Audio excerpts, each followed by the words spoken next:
Hey, what's up? I'm Casey, and this is CaseyReacts. Today we're going to be doing TIFU on Reddit. TIFU is basically a sub where people post any kind of screw-ups that they've had. Alright, let's get right into it. TIFU by destroying the children's Christmas dreams. So this happened whenever I was around 7 or so. It was Christmas morning at our grandparents' house, and I have 7 younger cousins and a younger brother. We were obviously pumped to get up and open presents and stockings and see if Santa ate the cookies, all that jazz.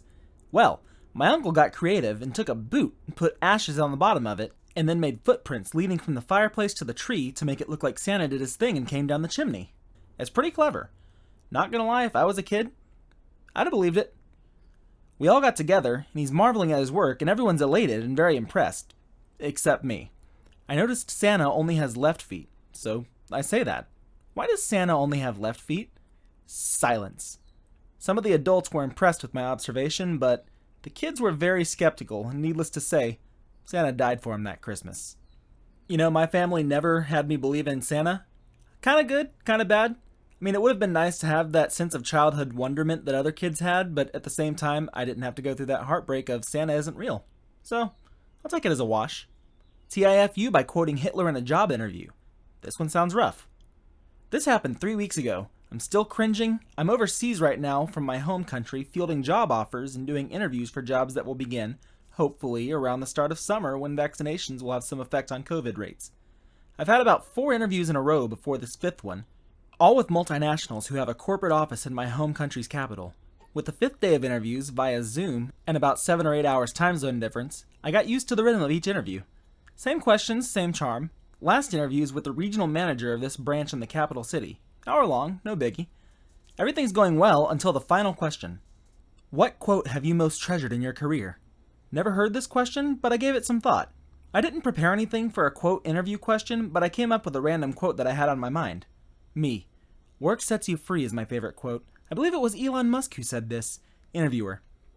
Thanks. I think the quote speaks for itself. Anything you would like to add on? It only took me, born and raised and as Jewish, after the interview and speaking with my mother, also Jewish, that I had inadvertently recalled Adolf Hitler's phrase, best known for appearing on the entrance of the Nazis' Auschwitz concentration camp in Poland. My mother won't and hasn't spoken to me for 9 days now after my inexcusable faux pas, and she's starting to think that I'm either a fake Jewish boy or a Nazi sympathizer.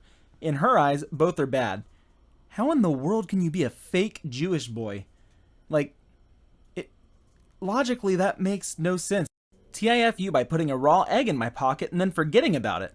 So a few years back, I befriended a pair of wild crows. Honestly, this friendship is rather one-sided in that I feed them things like cheese, scraps of baked chicken, which pretty sure I think that would be like cannibalism or whatever the equivalent of humans eating monkey is. They're related. Corn, duck feed, actually they steal this, but that's another story. Goldfish crackers and eggs, both hard-boiled and occasionally raw. What do I get in return? Well, other than feeling like I'm constantly in one of those cool bird shows that zoos put on, where birds fly low overhead and come when called, nothing. Nada, zip, no cool shiny trinkets or gifts crows allegedly will give people that they like. I guess I'm simply a walking food dispenser to them. Oh, and they introduce me to their fledglings each year, so I guess I should be honored that future generations will also come to know me as the human who gives out food just because. Anyways, although I'll get up to 4 crows at a time demanding food, there are 2 in particular that I've literally known for years. I'll call them Sunny and Starla. I honestly don't know which one is the male and which is the female, but I do know that Sunny is bigger, bolder, and gets very demanding during the spring when it's nesting time. Sunny will literally perch on the roof of my car and stare at me as I'm buckling my kid in each morning. Being a clever bird, Sunny has realized that the car is a jackpot for goldfish crackers, so it's become accustomed to pay my bird tax by carefully placing small piles of goldfish crackers on the nearby garden fence every time I come within so much as 6 feet of my car. If I don't, I pay the wrath of an angry crow with what I can only call a crow tantrum. Think yelling, low-flying swoops, and I swear that bird makes it a point of showing off its sharp beak when looking in at me through the car window. To say I'm slightly scared of Sunny is an understatement. Anyways, this morning after paying the bird tax twice, I was outside repotting some plants. Who flies into the backyard and starts screaming at me from the branch overhead? Sunny. Afraid I'll intentionally get pooped on if I don't pay up again, I reassure Sunny I hear him or her. But instead of going to the car to get goldfish crackers, I decide to opt for a healthier snack. I mean, It's nesting season, and what mommy and daddy birds eat are what the babies eat. So I always try providing more nutritional items during this time. So I went inside, grabbed a raw egg that was already slightly cracked, and went back outside to present my offering to my crow overlord. Unfortunately, I wasn't fast enough, and Sunny had already flown away. Knowing Sunny would be back, I placed the egg on the ground next to me and went back to repotting plants. Time passed and Sunny didn't return, so I cleaned up my tools and started calling for Sunny. For once, Sunny apparently decided to be a wild bird and not answer my call, so I slipped the egg into my jacket pocket and started doing other outside chores, and somehow completely forgot about the raw egg in my jacket pocket. Not gonna lie, that's not a good move. You don't want to forget about the raw egg in your jacket pocket. Nearly half an hour passed before Sunny decided to return, and just as I decided to start weeding. As I knelt down to get one of the first weeds, I heard a crack in my pocket. Crap! Slimy egg innards oozed out of my pocket and onto my leg as Sunny watched overhead from a power line. I'm still not sure if Sunny was thinking, "That's what you get for not paying the bird tax earlier," or, "Wow, you humans are terrible at laying eggs," but I'm sure it was at least mildly amusing to watch. In the end, I took off my jacket and did my best to empty out the remaining contents of my pocket. As I trudged inside to clean up, Sunny swooped down and started chowing down on the pile of broken eggshell and scrambled innards. At least he or she got a dinner and a show, right? You know, I've always heard that it's a great idea to start feeding crows things, but I never thought about the fact that they could probably get very demanding. They're intelligent birds, and if they have a vendetta against you, you are screwed. Maybe it's not a great idea to feed wild crows. Maybe wild crow, but maybe not crows. TIFU by misunderstanding the doctor. Today I was at the doctor's having an appointment due to testicular pain. During the consultation, mid-testicle check, the doctor asked, "Have you recently had any traumas?" I thought he was trying to make small talk, so I responded with, my parents have been causing me a lot of stress lately. Not surprising though, seeing as we've been locked down for 32 weeks in the house. The doctor looked at me with a very confused look while trying not to laugh. At this point, I was unsure what was funny. He then followed up with, "I meant more along the lines of, have you taken a hit to the balls recently?" At this moment, I realized my mistake, and with my balls still in his hand, we both started laughing. I've not felt so awkward in a long time. Just to clarify, there was nothing suspect found during the appointment, no lumps or bumps. Also going to throw in a friendly reminder from one male Redditor to other male Redditors to check your balls. Not gonna lie, I don't think that I could really handle a doctor talking to me while holding them. I wouldn't be able to do it. I would ask him if I went in there, "Hey, can you please ask any questions before or after and not during? I'm just gonna look at the floor and just pretend that I'm not here." TIFU, I bought a couch that's 6 inches too long. I bought a couch and had it delivered from a local furniture store. The couch doesn't fit in the elevator, nor does it fit up the stairs. This sofa is 6 inches too long. I live on the 5th floor. This building has a small elevator and a narrow stairway. The company I bought it from has no refunds because it was on clearance. Me and a friend spent well over an hour trying everything to get it into our apartment. Now I'm out $700.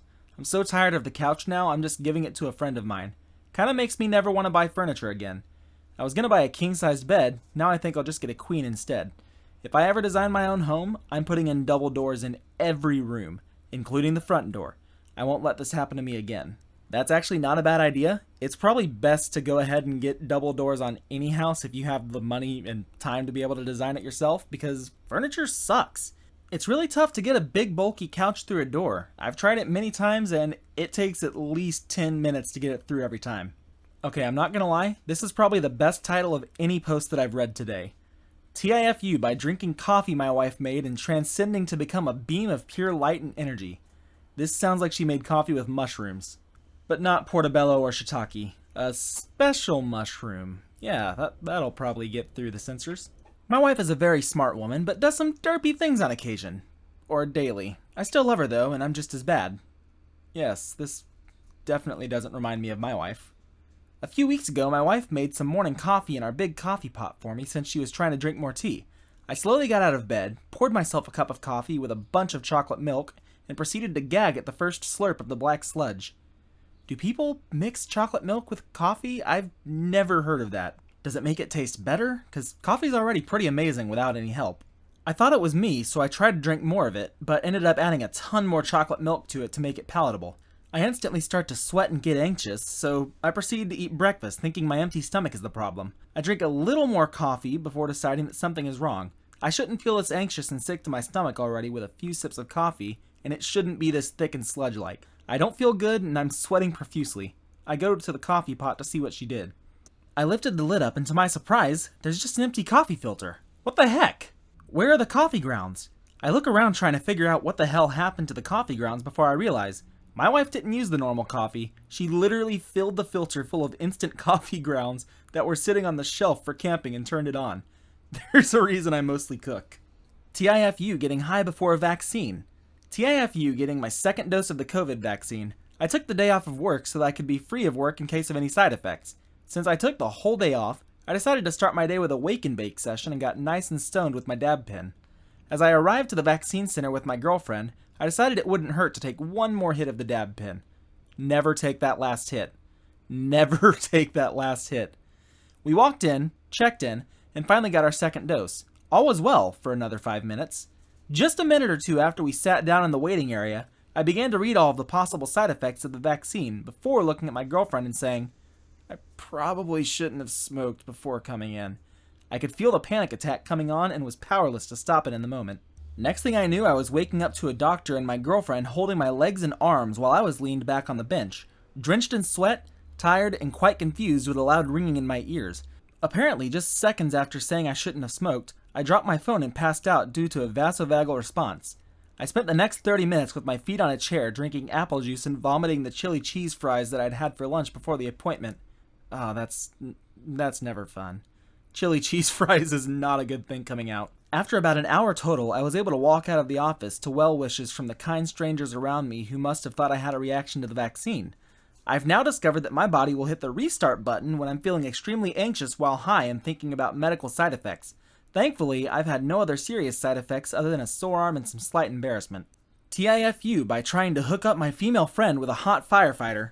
So many years ago, like 20 years ago on a weightlifting community when I was a young teenager, I befriended a guy who was a few years older than me, approximately 5 years older than me.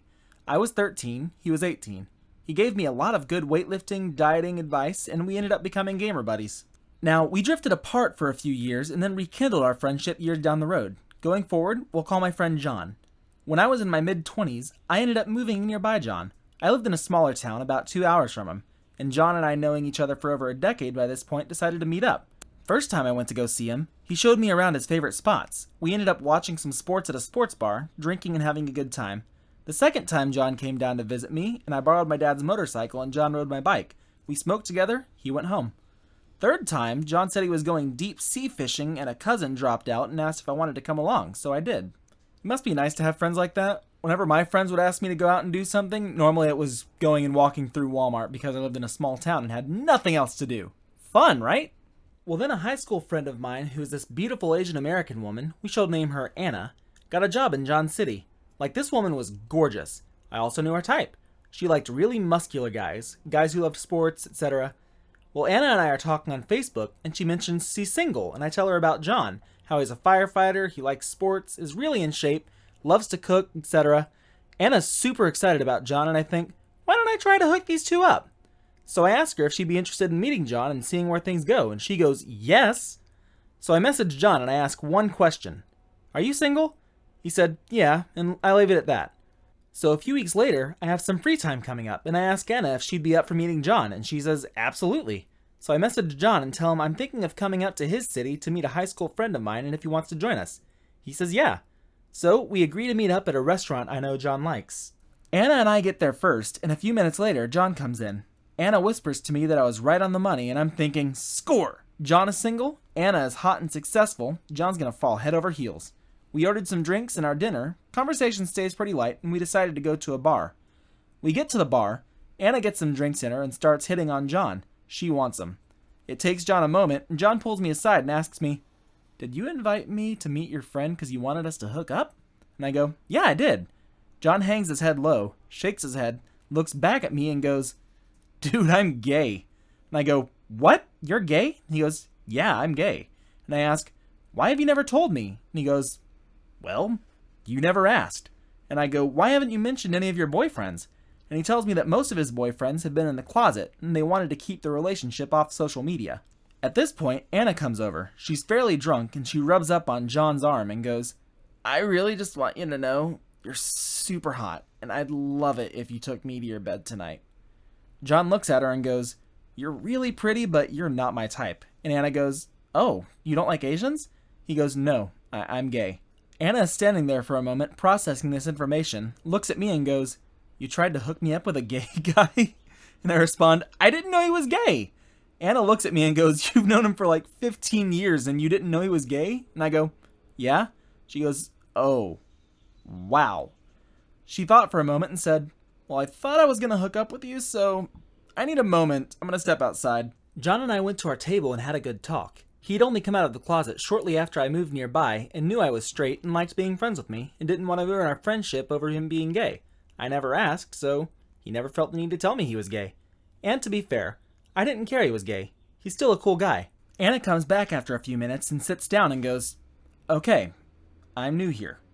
You're gay, so we aren't going to be hooking up.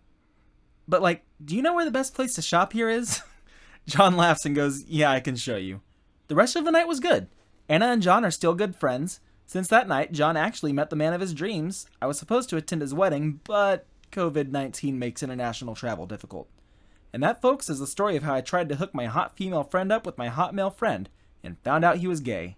Hey guys, thank you so much for watching. Be sure to come back throughout the week because I'm going to be posting up more content. Please like and subscribe this video to help keep this channel going. That's the end of that, so I'll see y'all next time.